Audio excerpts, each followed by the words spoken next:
রাস্তার মধ্যে মনে হচ্ছে সাগর, সাগর দিয়ে আমি ফোর বি গাড়ি চালাই যাচ্ছি। কি আনন্দ, সাগর দিয়ে ফোর বি গাড়ি চালাম। বৃষ্টি আসলে এই রাস্তার অবস্থা এরকমই হয়। তবে ইদানিং কিছুটা কাজ করছে, তার জন্য আর কি যাইতে পারছি ঠিক মতো, মানে কোনো মতো আর কি।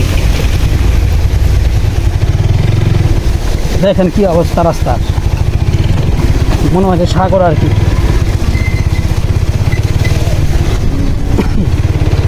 একটু আগে আমার পিছনে ক্যামেরা অফ ছিল, তখন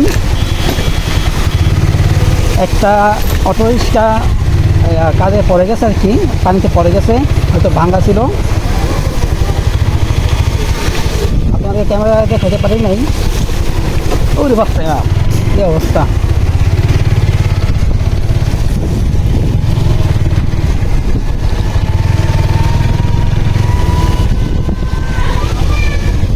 বৃষ্টি আসলে এই রাস্তাটার অবস্থা এরকমই হয়ে যায়।